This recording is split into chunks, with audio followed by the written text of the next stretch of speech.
Welcome back to another episode of the Rated RX podcast. I'm Robbie Abasi here with Sam, Lona, and Xavier Hill.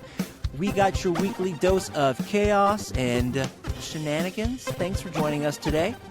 Sam and Xavier, how are you guys doing? How's your pharmacy week been? Pretty good. It's been a short week so far. Had Monday off. I was out in Colorado for my cousin's wedding. Shout out to Migs and Peyton. It was beautiful and lovely weather there. So got to enjoy some family time, and a few less days at work is always good. Nice. That's very good. I'm glad you had a good time, and congratulations to the newlywed couple. Nice. Yeah, I love that for you. Actually, this week, I'll have a short week because Friday I'm going to be off, and I'm going to a wedding. So now it's my turn to go enjoy some nice weather and some love, you know? Nice. Very good. It's the season of love, as you said. Right? That's awesome. Any pharmacy wins for you guys? Any pharmacy losses?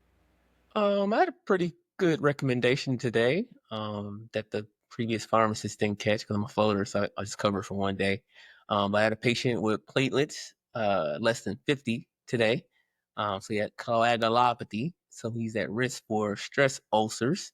So I got some PPI started for stress ulcer prophylaxis. So I think it was a pretty good recommendation. I feel good about it. Attaboy. There you go. Good victory right there. How about you, Sam? Training, I have a couple new pharmacists that just started. So kind of been working with them. They're doing pretty well. Obviously, kind of a learning curve with compounding. It's nothing crazy, but a little different on what people are used to. So going through training and talking about different things on why we do stuff a certain way, and it seems to be going pretty well. So that's always good. Awesome. I'm glad you guys had a good week. I'm glad you guys had some wins and celebrated some love as it's in the air. I had a good week too. Today in particular, I had to lead med education for our psychiatric hospital department for our patients. And it's always an interesting session because I just never know how the patients are going to be that day. And a lot of the times my sessions with them sometimes go, what's the best way of putting this? They sometimes go, I don't want to say wasted, but they don't really, I don't know, maybe they're not useful. Just because a lot of these times our patients, they're new to the therapy, they're not quite seeing the benefits of everything quite yet. But occasionally I get some patients who they're so grateful, they appreciate what's going on, and it reminds me why I do it. So why I like to help people and give service. And so it was just a good day. I'm glad I was able to have a patient who just reminded me why I do my job. So that's my victory. Thank you, patient, for inspiring me again. Nice work. All right. Well, then I'm going to pass the mic over to Sam, who's got a Plan B blind draft. Sam, please take her away. All right, boys. We have the Plan B blind draft. This week, it's going to be a little bit about techs. For this is things my tech does that might be a crime. So not necessarily that, but you overhear it and you're just like, oh, like realizing what you're going to have to deal with, or don't say that, or something along those lines. We'll say number one being either the most annoying or most potentially problem that is going to be happening from that. And number 5, the lowest. There'll be 5 options here. You guys ready? All right. Robbie, we got to get these right. Let's do it. All right. First one, the tech tells patients the universe will decide when asked for pickup times. Oh my gosh. I hate to just say 3 to play it safe because I know it's the first one, but that one's pretty cringy, man. Is it it has to be a crime or close to a crime? Not necessarily, just something that like is going to cause you headache. It's like, no, don't do that. Don't do that. Something that you got to do damage control over. That might be pretty high up there, Robbie. You want to start off strong like a 2? Might have to. All right. Let's do it. 2. Okay, 2. 2 it is. All right, next one. For us. They said it's not HIPAA if they didn't hear me. Oh my God, dude. No. This is going to be bad. No. I mean, okay. It depends on the context, okay? It depends on the context. Are you having this conversation because it's care related? If it is, then it's technically okay. and they shouldn't hear you anyways, right? So I don't know. What do you think, Zay? I don't know, because like obviously you're breaking the law because you said something that someone could have heard, right? Like, but it's not breaking HIPAA if they didn't hear me. So you kind of got away with it. That's pretty high. We already did too, huh? But if you're having but let me pose you a hypothetical. You're in the clinic. Okay. You are talking about a patient, and it's patient care related, and the other patients in the waiting room, they don't hear you, so it's not breaking HIPAA, right? So in that context, it's okay. So Hey, really, it all like comes down to the context, right? Right? Like that. Okay. All right, we're gonna use that context for our Yeah, we're gonna use yes. here. All right, where are you gonna put it then? You want to say 4? I might better go 5 if we're using that context. All right, let's go 5. Okay, let's do it. Let's just cheat the system. Okay, we're going 5. Hey, it's open for interpretation. Okay. Okay, You didn't say I can't use imagination. that's true. The next one, the tech charged the patient an extra $3 for emotional labor. Oh my God. Ooh, that's 1. No, that's a 1. That is That's a 1. Oh my gosh. How do you explain that on the receipt? What's this $3 for? Oh, that's CVS. No, we're not gonna blame it on them. No context for that one to move it out of 1. Nah, You're just going 1. That's 1. That was all we needed for context. Okay. Yeah. Okay. Hope these next 2 aren't that bad. Okay. Locked up 1. Okay. So number 4 here. Told the patient, maybe take your Nuva ring off your wrist and you won't need to come in as much. Oh my goodness gracious. Okay, what do we have left here? You guys have 3 and 4 left. Oh gosh. Okay. Honestly, at that point, we're split hairs. Yeah, that's mean, but I would say 4. It's mean but Let's true. go. Is that what you're trying to say? Mean could be true. It could be true. I like it. I like the 4. I like it like 4. Yeah, 4? Yeah. 4. Okay. So last one at slot 3, used a patient profile to store their DoorDash order history. That's weird. I bet. If you're saving it to get them something on their birthday because you know what they like, I mean, it's not bad, right? I mean, context. Oh, how about We context? only got 1 Sounds spot like we don't left, have a so- choice anyway. All right, locked in at 3. So we went number 1, charge the patient an extra $3 for emotional labor.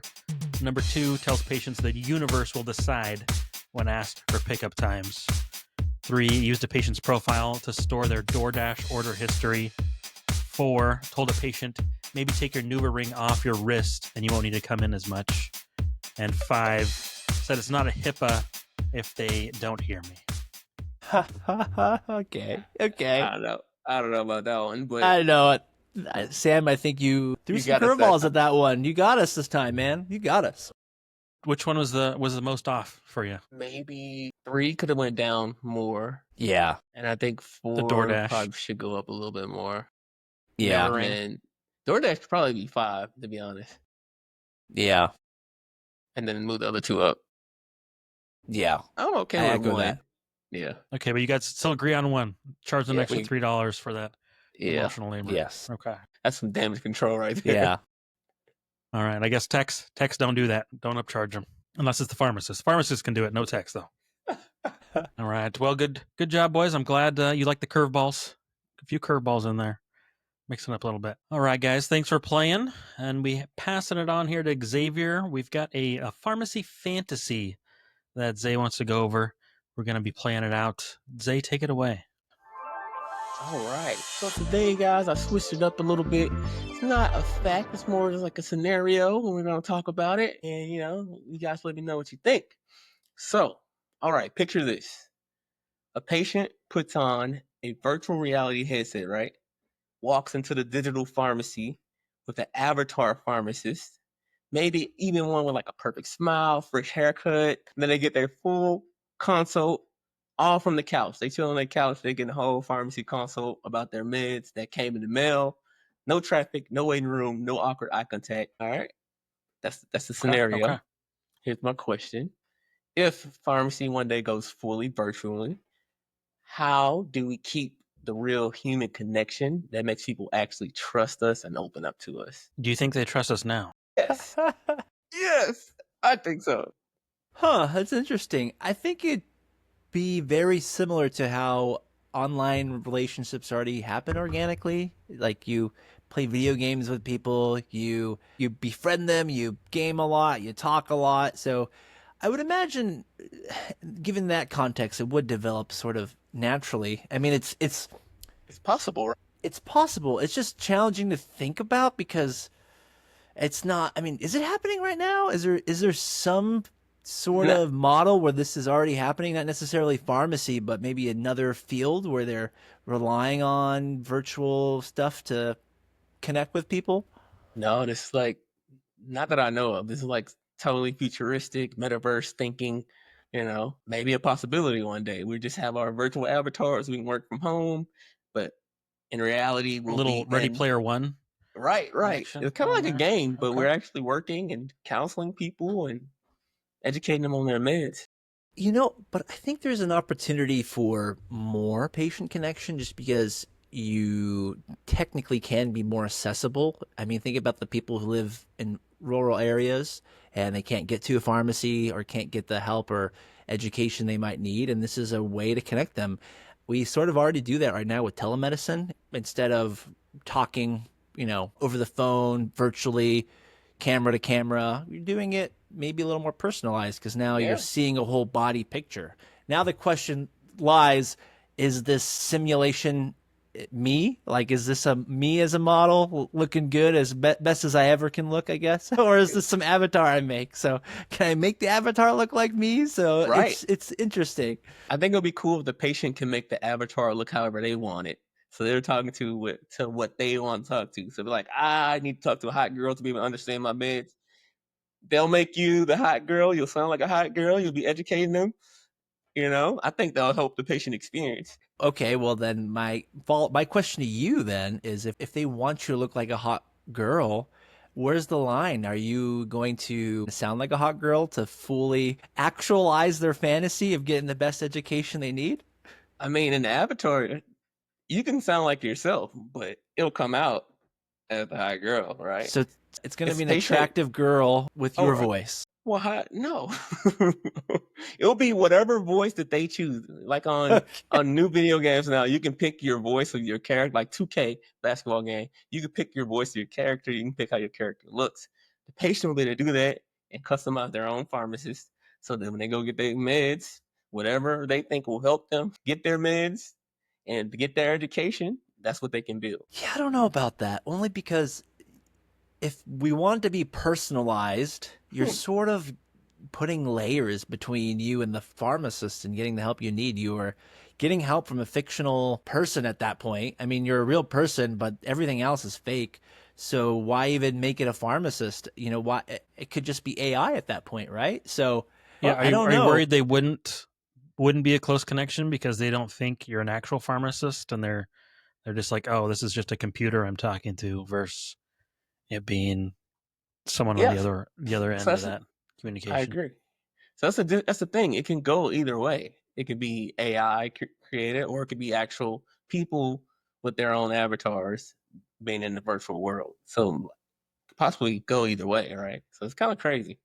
I I suppose. think I think the idea of you getting control of someone else kind of violates everything that we have pushed towards of like online presence and communication and individuality. If we're talking about that being individual and being connection versus the person that is interfacing just gets to choose everything themselves. Like I could see your point of maybe they interact differently or are more comfortable, but then again that defeats the whole purpose. That's where it should be AI. It's like you want to do that, then you're just interacting with AI versus interacting with an actual pharmacist. Yeah. So probably for the customization part, that should be like for the AI robot pharmacists, but we as real pharmacists in the virtual world should be able to look how we want to appear to the patient. See, but legally speaking, I mean, HIPAA. It was because HIPAA the board involved. of pharmacy, the board of pharmacy is gonna put some laws and regulations on them like they do, and sometimes rightfully so. Sometimes and other times it's a little extreme, but I'm gonna give them the benefit of the doubt in this case. I feel as if this can be complicated only because at what point can you just impersonate that pharmacist, and it can lead to like a lot more like fraud. So I don't. I just I it's cool to think about. I just don't know the practical application of it and the legality of that sort of thing. I think if you were to be the actual person on display and it's just like, those movies where they like, it's you as a hologram actually walking, interacting, mimicking everything you do. Yeah, I think that makes sense. But as soon as you're adding fictitious qualities to the mix, I think that's where it starts to be a legal gray area. Yeah, I get you. Hey, but hey, we're just having fun, man. Think of the fun parts of this. Of course, We don't don't care get about me the wrong. legality of this, you know? Yeah, well, we're gonna have to if it becomes a thing. If it does, but we probably a little far from that. Yeah, yeah. I think we gotta. I think it's great video game wise. I would love to make a. I mean, I think you probably already could. I don't really. I have a VR set, but I haven't turned it on in a while, and then it's probably old at this point. But I think you can make avatars like that, right? I think And so. interact with Probably. people. I Yeah, think it's no so. no different than like playing a World of A game. Warcraft and making a character, right? Yeah. So if it was a real pharmacist avatar, what do you think we'll have to do differently as pharmacists to make um the care kind of like when you're doing telehealth? Like it kind of be the same thing. What do you kind of do differently to help the patient, feel understood, make it feel real? I don't feel like you do much differently. Like Yeah, it's right. still even telehealth. Like you're still just it's all relatively the same We're versus in naturally person just versus warm being on and the real. phone versus seeing the camera. Like yeah, you have to present yourself a little different, but it's pretty much all the same. Of trying to interact, trying to hear what they're saying, understand your patient, even if it is a phone in person avatar. It probably all translates pretty similar to interacting with people. Yeah, I think it's the nuances is verifying who you have in front of you is the patient. I think that's probably step one to interacting with the patient, right? All right. And let's say the other way around, if it was a robot pharmacist, right? But it gave perfect answers and you never saw a real person, would you trust it? Or would a patient trust it? What do you think? Probably, if you give a perfect answer, it's the Matrix. Are you gonna know the difference? Are you gonna care of the difference? Are you gonna prefer the Matrix and that reality to the real world? Crazy Pharmacists world. are robots, so I mean, what's the difference at that point, right? Nice. Yeah, I would trust it though, You would especially trust if it. it's going to be more accurate to it. I mean, it's great. The human interaction, you can't beat it. Personalization, you connect, and you're not going to obviously get that with a computer. But when it's your health involved, I want it to be correct. So, and as long as you can tweak the computer in a way where it's presenting the information where I can understand, then hey, I'm all for it. I think that's the missing piece. Is just like if it's going to be a computer, how do you make it? How do you present this information in a way where it's digestible and understandable? So I don't know, and I'm sure you could program that. I'm sure you could. Getting there. We're getting there. All right. Well, thanks for going through that hypothetical situation with me. It was definitely fun asking you guys these questions that I came up with. But now we'll move back to Sam to do the weekly weigh-in. All right, we got the weekly weigh-in here. This was sent in by a pharmacist, talking again, kind of about techs and just the setup in the pharmacy. Is it normal that my text communicates solely through sighs, eyebrow raises, stare downs, and aggressively loud pill counting?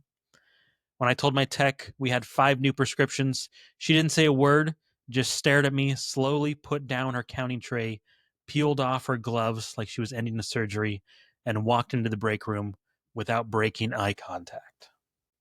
So guys, do you guys experience that at all? Do you have a most dramatic tech exit that you either been a part of or witnessed? Zay, anything come to mind? Yeah, when I first got to this hospital, we had a couple techs who they only listen to certain pharmacists. So as a new pharmacist, they don't know you yet. They may not fully listen or they get angry and upset if basically they do everything in shifts. They have to go and deliver at certain times and stuff. But if you have something stat or something that you knew was coming and you didn't batch it, help it like the time, be more efficient with the time to allow them to go. And they had to make an extra run because they're a big hospital, so they have to like walk pretty far to deliver stuff to different places. Sometimes they get upset. So I did have a couple techs that got kind of upset before they got fired. They weren't the best techs. A couple of them we had to let go. But a couple of them did like get upset. Was like, I'm not going over there again. I just walked all the way over there. They kind of went off. So yeah, stuff like that can happen sometimes. You don't want to upset your techs. You got to figure out what's going to be most efficient and help them, as well as make sure they help you. I'm always super nice to the techs because I get them snacks or something because I like them to go do extra stuff for me sometimes, and Or they bribe do it them. with a smile because I bribe them and I laugh with them and I chat with them. So that's my advice to pharmacists: always get the techs on your good side and be the favorite pharmacist. Bribe everyone. You bribe nurses, apparently. Bribe the techs. Robbie, how about you? Any stories you remember hearing about or seeing? Back when I was working community, I had a technician who, oh goodness, sometimes he would get very shy around certain customers. He was worried about just how aggressive they could be in their demeanor, and he always felt like they hated him. Or going back to the topic, because Xavier mentioned this little thing briefly, or if an attractive woman came in, he would turn the script and be like, I want to help her, and just complete opposite. And so he was my trouble tech. That's all I'll say about that. But yes, lots of weird stories. I got lots more to share. I just don't want to burn through them all early through this discussion. Moral of the story: don't go into hiding. You just gotta make other people deal with it. Be professional. If they're being mean to you, it's probably not personal. Probably having a bad day. Maybe they got some personality disorder. I can't tell you how many people I think that goes underdiagnosed here, but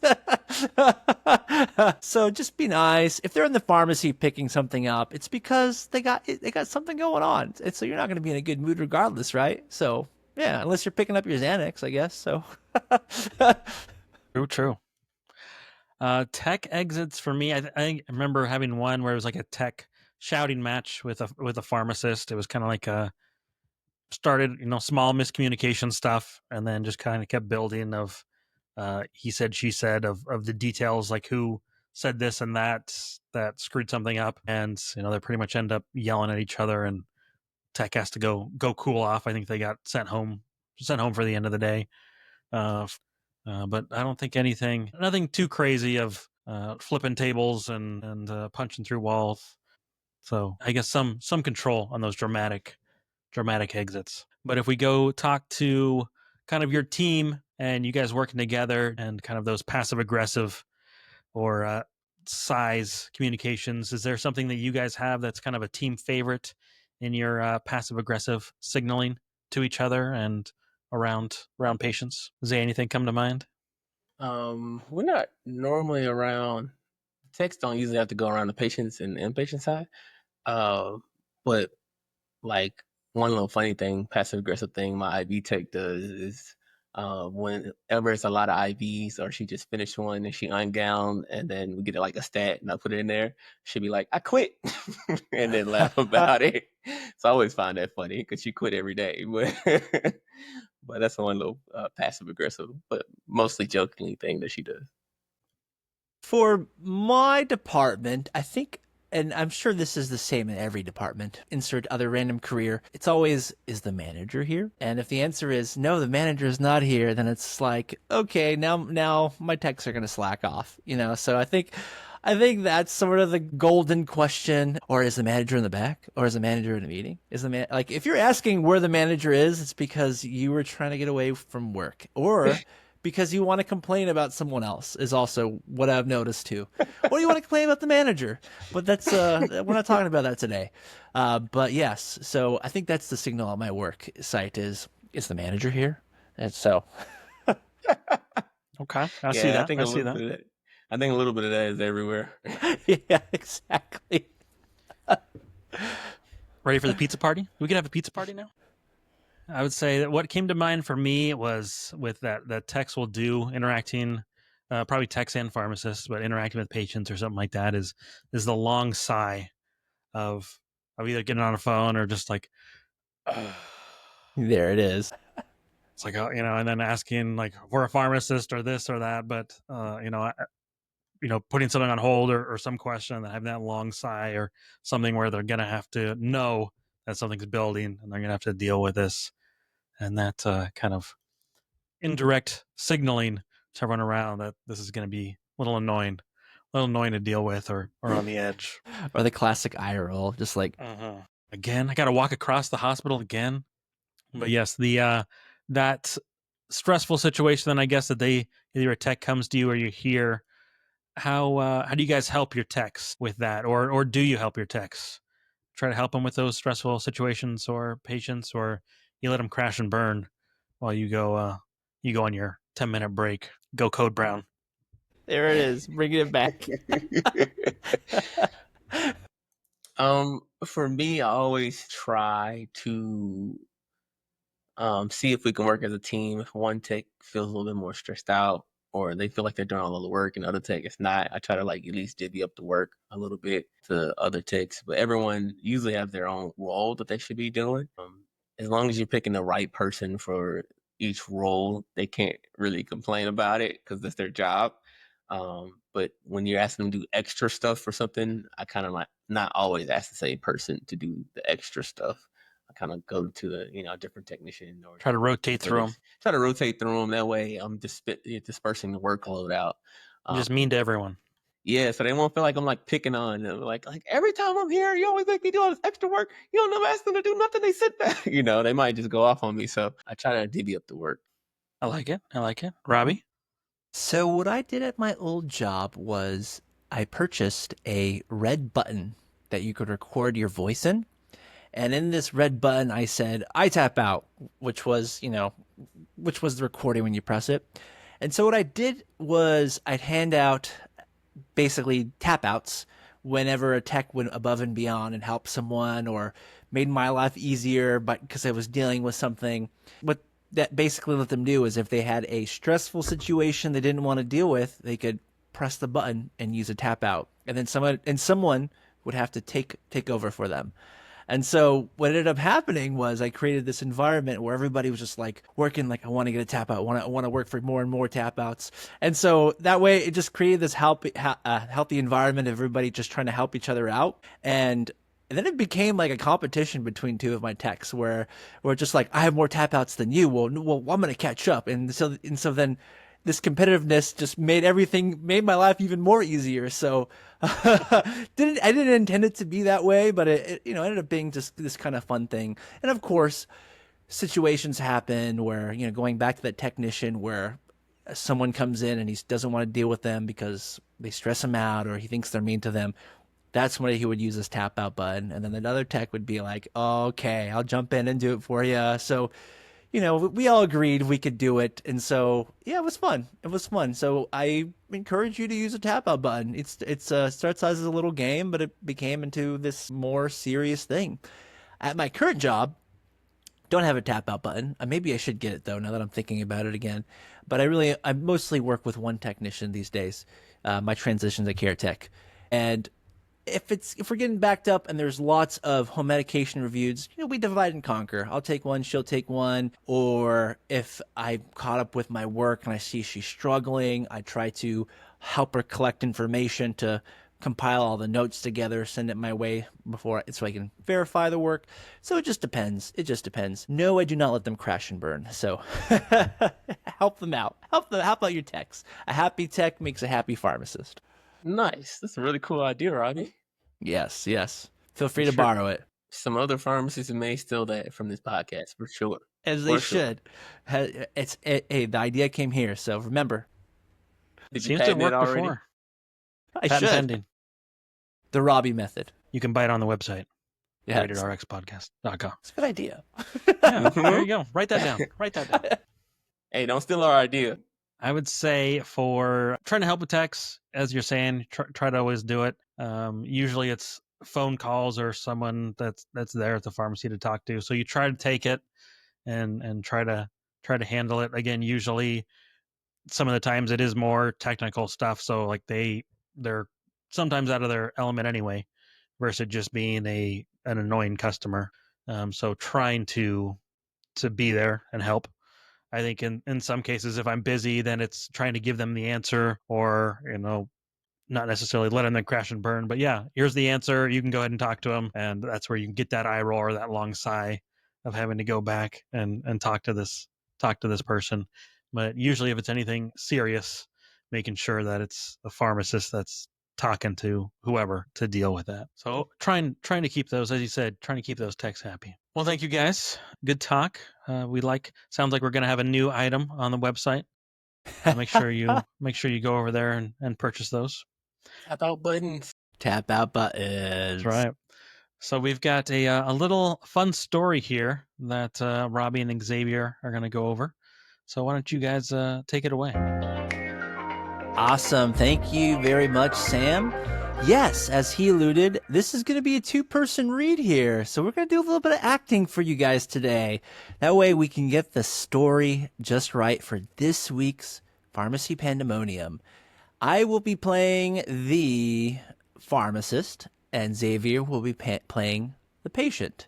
And the setting for this story that was submitted is a slow afternoon in the pharmacy.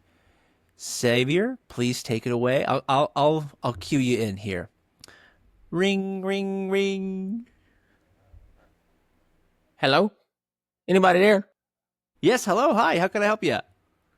I need you to tell me who dropped blood pressure pills on my living room carpet. Sorry? Did you find an open prescription somewhere? No, nothing like that. Somebody broke in last night in my house. The police found these loose pills on the floor. They said that they're blood pressure pills, but you can't identify the owner. I can't identify the owner, so you have to. Wait, so you have a bunch of loose tablets in your home, scattered, no label, no bottle, just sort of sitting everywhere? That's what I said, ain't it? They must have fallen out the burglar's pocket, and now I need to know whose prescription it is. Ma'am, tablets don't have name tags. It's like finding a French fry in your driveway. You know it's a French fry, but you don't know which drive-through it came from, much like I don't know where your tablets came from. Useless. Bye. Hello? Hello? I guess she hung up. Xavier, that was some good acting, man. That was fun. That was Oh, that was a good one. I like that. Thank you. Yeah. Thank you for participating, man. Hey, Wow. I went all in. You played an angry person just right, man. Jeez, when you practicing in your free time, I'm impressed. I got a lot of examples. That's when he's Yeah. in the Family basement of members. the hospital right there. Funny Yeah, TV wow. shows. Very good. Yeah.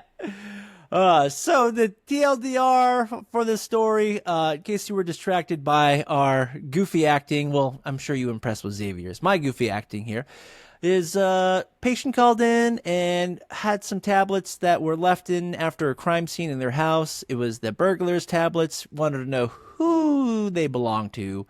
And they asked the pharmacist, and the pharmacist obviously couldn't identify that. Sam, well, let's go with you first, since you were on the observation side. What's your initial reaction of that interaction with the pharmacist and the patient?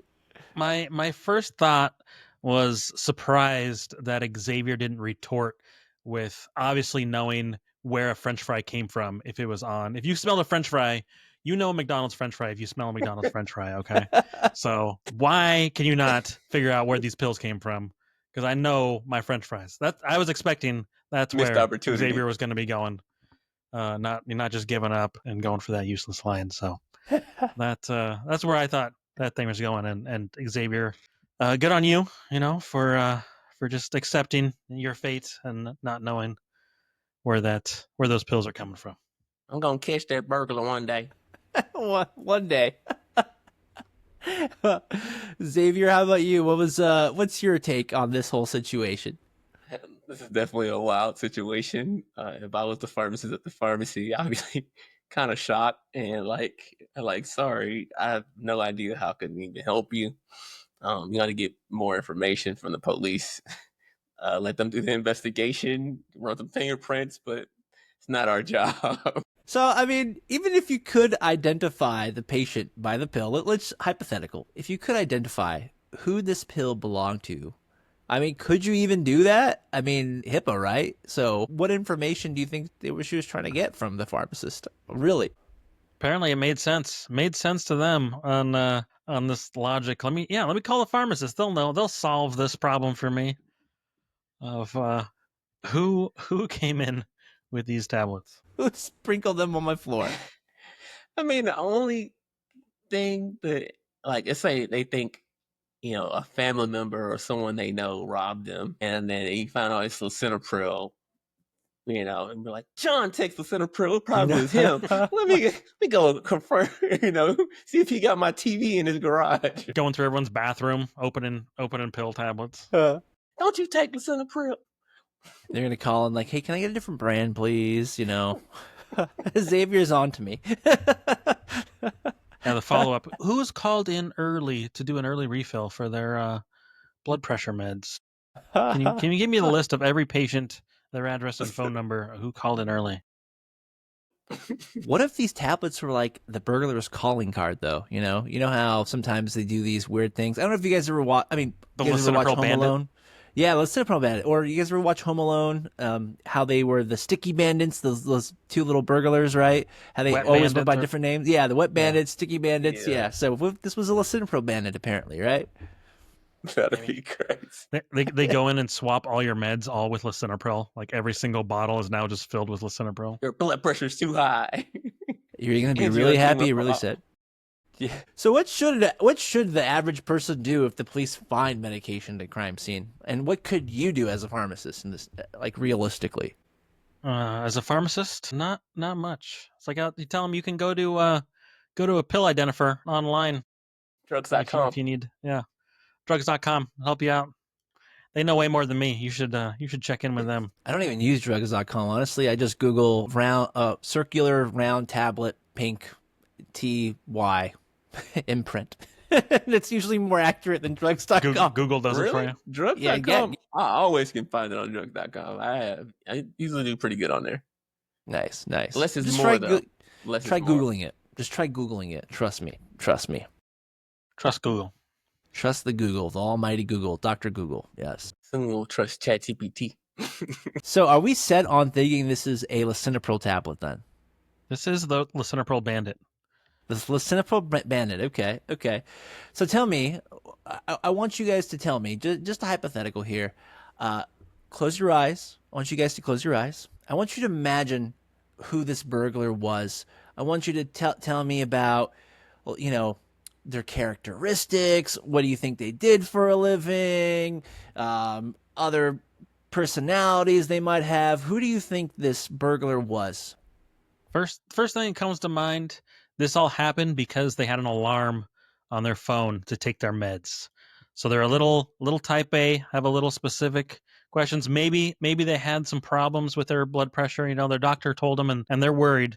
So they have an alarm, and in the middle of this burglary, it went off and they knew they had to stop. They had to take their meds. Obviously, they were worried, spilled them all over the place, freaked out even more. Never heard what they stole or what they did on this burglary. So did it just stop and they left, or tried to pick it up? It just got worse. Blood pressure started rising. They had to take off. Who knows? But it was an alarm. Alarm caused the whole issue of being right on time for taking their med. Here's mine. So we got this group of guys. They're doing a heist. They're like, oh, yeah, we're about to go rob Robbie. His house has a huge TV, 85-inch. We need that. We need that for our game room, right? So it was like, we need one He's more got person. the Oculus. We need one more person to help us rob this house. So we're gonna call old man John from up the street because we just need one more person. old man John had just picked up his medications from the pharmacy when they called him, but he was like, fuck it, I can use some extra cash. He was he had been stealing shit all his life. So they went and got old man John. He got his Lisinopril in his pocket. They went to pick up. They broke into Robbie's house, smashed the back window, unlocked the door, creeping through with their poo shiesty ski mask on, tiptoeing through, unhooking the TV from the wall. But one of the guys is dumb, so he accidentally unscrewed all the screws with no one under it. So the TV fall on old man John. His meds fall out of his pocket. Cinnaprills everywhere. And then they hear Robbie coming downstairs. So then they all scatter. He's trying to pick up his Cinnapryl, and old man John barely made it out.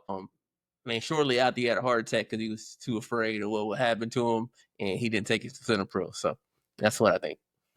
He was worried about that early refill and the cops catching him. I love everybody's imagination because when I read the story, my mind went, I think this person is old and senile. Maybe they have Alzheimer's or something and they're forgetting what the hell's going on. It's their tablet, so they fell on the floor, didn't realize it, and just called a random pharmacy like, what's going on? After frantically calling the police. That's what I'm imagining happen. Yeah, yeah, exactly. That's what I'm imagining happen. But I mean, yeah. But I like you guys' story better. No, yours is probably more realistic, though, for sure. Well, then, can you guys tell me a time you got a strange question similar to this working in, an average day at the pharmacy? Actually, like pharmacy related, I always think it has something to do with like opening a bottle, opening something. I think probably the most simple one was like having the little caps on the end of a syringe for an oral syringe. And like the person called and just like could not figure out how to drop their meds from this. It's like, okay, well, you take the cap off the end and go. And they're like, okay, yeah, that's all I needed. That's it. And they hung up. It's like, thank you. And then hung up. And it was like, oh, okay. The wrapper off the suppository. Step one. Yeah. Open the suppository, open the cap. Have ones that are like, yeah, you gotta start by unscrewing the cap. Take the stop off the vial. I think those are probably just the cap off the syringe was the initial one that cleared everything up from there on out. That's all I needed. Okay. How about you, Xavier? Anything weird happened to you? Nothing specific that I can really think of.